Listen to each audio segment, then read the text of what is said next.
think I was supposed to talk about my new book, which is called Blink, and it's about snap judgments and first impressions. And it comes out in January, and I hope you all buy it in triplicate. But I was thinking about this, and I realized that that although my new book makes me happy, and I think will make my mother happy, it's not really about happiness. So I decided instead I would talk about someone who I think has done as much to make Americans happy as perhaps anyone over the last 20 years. A man who is a great personal hero of mine, someone by the name of Howard Moskowitz, who is most famous for reinventing spaghetti sauce. Howard's about this high, and he's round, and he's in his 60s, and he has big, huge glasses and thinning gray hair, and he has a kind of wonderful exuberance and vitality, and he has a parrot, and he loves the opera, and he's a great aficionado of medieval history. And he, by profession, he's a psychophysicist. Now, I should tell you that I have no idea what psychophysics is, although at some point in my life, I dated a girl for 2 years who was getting her doctorate in psychophysics, which should tell you something about that relationship. But Howard, as far as I know, psychophysics is about measuring things. And Howard is very interested in measuring things. And he graduated with his doctorate from Harvard, and he set up a little consulting shop in White Plains, New York. And one of his first clients was, this is many years ago, back in the early 70s, one of his first clients was Pepsi. And Pepsi came to Howard and they said, you know, there's this new thing called aspartame, and we would like to make Diet Pepsi. And we'd like you to figure out how much aspartame we should put in each can of Diet Pepsi in order to have the perfect drink. Right?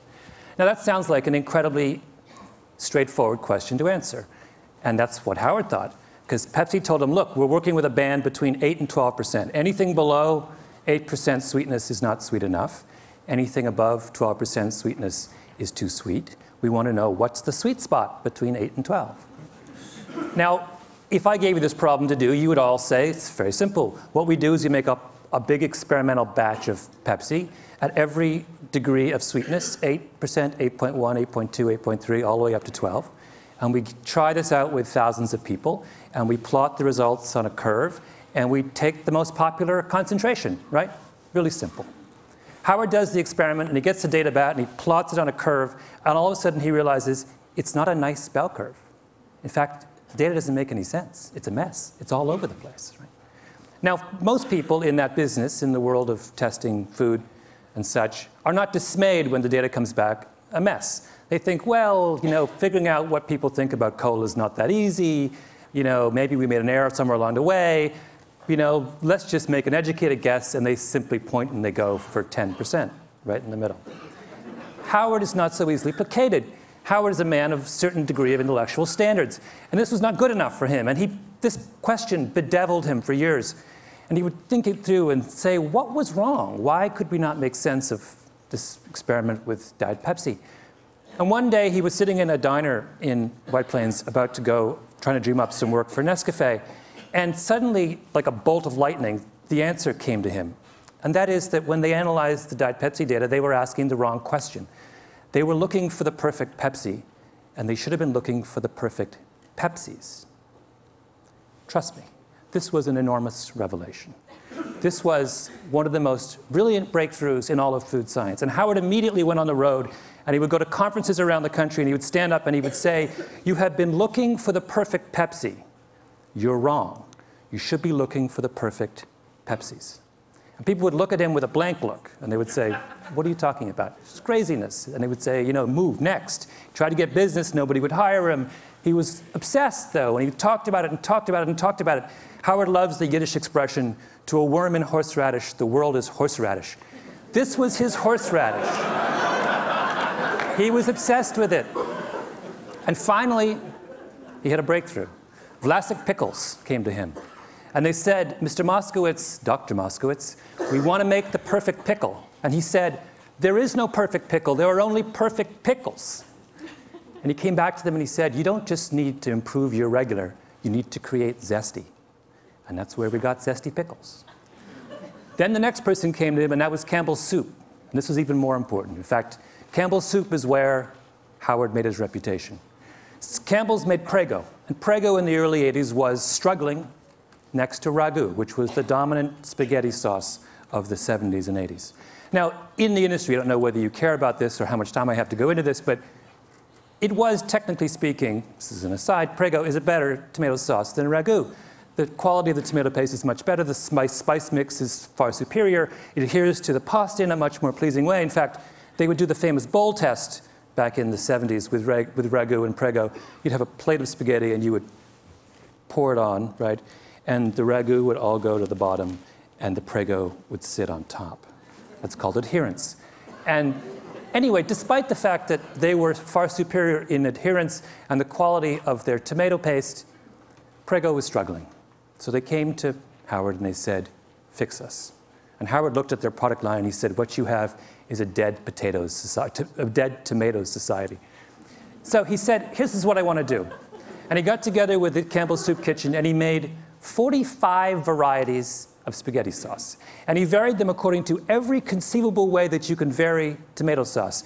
By sweetness, by level of garlic, by tartness, by sourness, by tomatoiness, by visible solids, my favorite term in the spaghetti sauce business.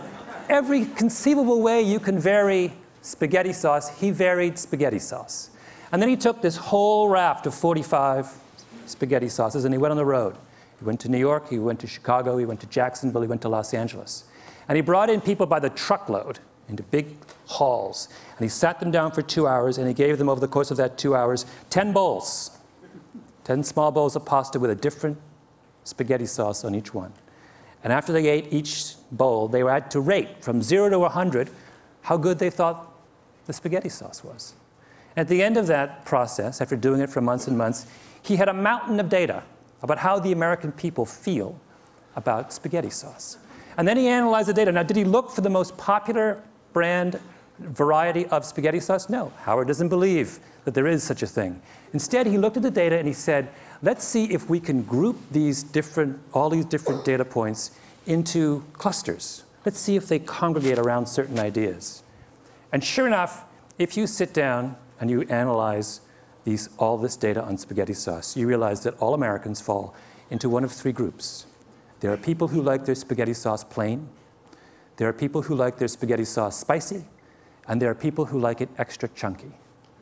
And of those three facts, the third one was the most significant, because at the time, in the early 1980s, if you went to a supermarket, you would not find extra chunky spaghetti sauce.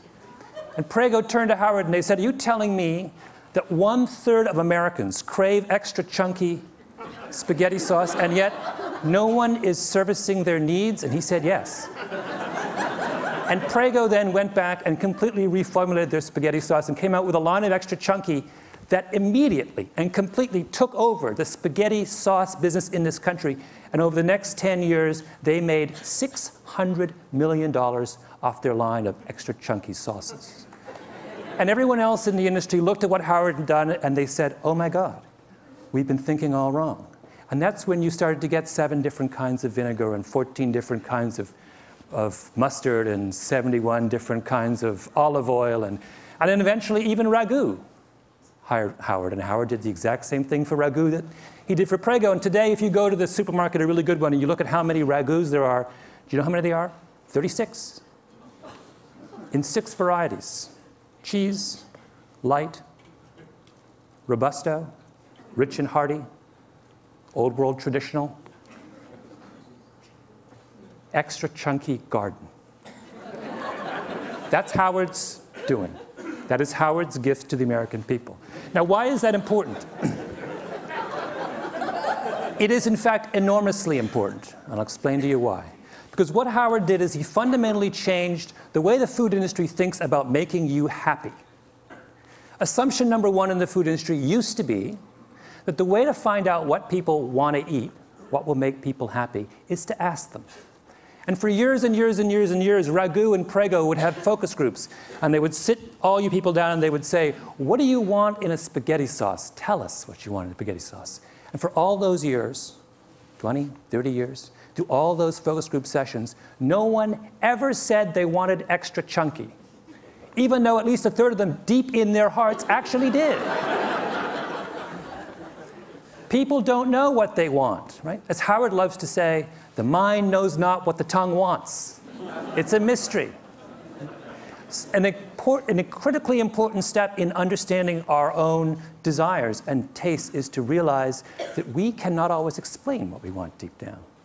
If I asked all of you, for example, in this room, what you want in a coffee, you know what you'd say? Every one of you would say, I want a dark, rich, hearty roast. So people always say when you ask them what they want in a coffee, what do you like? Dark, rich, hearty roast. What percentage of you actually like a dark, rich, hearty roast? According to Howard, somewhere between 25 and 27% of you. Most of you like milky, weak coffee. But you will never, ever say to someone who asks you what you want that I want a milky, weak coffee. So that's number one thing that Howard did. Number two thing that Howard did is he made us realize, it's another very critical point, he made us realize in the importance of what he likes to call horizontal segmentation. Why is this critical? It's critical because this is the way the food industry thought before Howard, right? What were they obsessed with in the early 80s? They were obsessed with mustard. In particular, they were obsessed with the story of Grey Poupon, right? Used to be, there were two mustards, French's and Golden's. What were they? Yellow mustard. What's in yellow mustard? Yellow mustard seeds, turmeric, and paprika. That was mustard. Grey Poupon came along with a Dijon, right? Much more volatile brown mustard seed, some white wine, a nose hit, much more delicate aromatics. And what did they do? They put it in a little tiny glass jar with wonderful enameled label on it. Made it look French, even though it's made in Oxnard, California. And instead of charging $1.50 for the 8-ounce can, the 8-ounce bottle, the way that French's and Golden's did, they decided to charge $4. And then they had those ads, right, with the guy in the Rolls Royce, and he's eating the Grey Poupon, the other Rolls Royce pulls up, and he says, do you have any Grey Poupon? And the whole thing, after they did that, Grey Poupon takes off, takes over the mustard business. And everyone's take-home lesson from that was that the way to get to make people happy, right, is to give them something that is more expensive, something to aspire to, right? Is to make them turn their back on what they like, think they like now, and reach out for something higher up the mustard hierarchy. A better mustard, a more expensive mustard, a mustard of more sophistication and culture and meaning. And Howard looked at that and said, that's wrong. Mustard does not exist on a hierarchy. Mustard exists, just like tomato sauce, on a horizontal plane. There is no good mustard or bad mustard. There is no perfect mustard or imperfect mustard. There are only different kinds of mustards that suit different kinds of people. He fundamentally democratized the way we think about taste. And for that as well, we owe Howard Moskowitz a huge vote of thanks. Third thing that Howard did, and perhaps the most important, is Howard confronted the notion of the Platonic dish. What do I mean by that? For the longest time in the food industry, there was a sense that there was one way, a perfect way, to make a dish. You go to Chez Panisse, they give you the red tail sashimi with roasted pumpkin seeds in a something reduction. They don't give you 5 options on the reduction, right? They don't say, do you want the extra chunky reduction or do you want the... No, you just get the reduction. Why? Because the chef at Chez Panisse has a Platonic notion about red tail sashimi. This is the way it ought to be. And when that, and she serves it that way time and time again, and if you quarrel with her, she will say, you know what? You're wrong. This is the best way it ought to be in this restaurant. Now that same idea fueled the commercial food industry as well. They had a notion, a Platonic notion of what tomato sauce was. And where did that come from? It came from Italy. Italian tomato sauce is what? It's blended, it's thin. The culture of tomato sauce was thin. When we talked about authentic tomato sauce in the 1970s, we talked about Italian tomato sauce. We talked about the earliest ragouts, which had no visible solids, right? Which were thin, you just put a little bit over and it sunk down to the bottom of the pasta. That's what it was. And why were we attached to that? Because we thought that what it took to make people happy was to provide them with the most culturally authentic tomato sauce, A, B. And B, we thought that if we gave them the culturally authentic tomato sauce, then they would embrace it. And that's what would please the maximum number of people. And the reason we thought that, in other words, people in the cooking world were looking for cooking universals. They were looking for one way to treat all of us. And it's, good reason for them to be obsessed with the idea of universals, because all of science, through the 19th century and much of the 20th, was obsessed with universals. Psychologists, medical scientists, economists were all interested in finding out the rules that govern the way all of us behave. But that changed, right? What is the great revolution in science of the last 10, 15 years? It is the movement from the search for universals to the understanding of variability. Now in medical science, we don't want to know just how cancer works. We want to know how your cancer is different from my cancer. I guess my cancer is different from your cancer. We're interested in, genetics has opened the door to the study of human variability. What Howard Moskowitz was doing was saying, this same revolution needs to happen in the world of tomato sauce. And for that, we owe him a great vote of thanks. I'll give you one last illustration of variability. And that is, Howard not only believed that, but he took it a second step, which was to say that when we pursue universal principles in food, we aren't just making an error, we are actually doing ourselves a massive disservice. And the example he used was coffee. And coffee is something he did a lot of work with Nescafé. If I were to ask all of you to try and come up with a brand of coffee, a type of coffee, a brew, that made all of you happy, and then I ask you to rate that coffee, the average score in this room for coffee would be about 60 on a scale of 0 to 100. If, however, you allowed me to break you into coffee clusters, maybe 3 or 4 coffee clusters, and I could make coffee just for for each of those individual clusters, your scores would go from 60 to 75 or 78. The difference between coffee at 60 and coffee at 78 is a difference between coffee that makes you wince and coffee that makes you deliriously happy. That is the final and I think most beautiful lesson of Howard Moskowitz, that in embracing the diversity of human beings, we will find a sure way to true happiness. Thank you.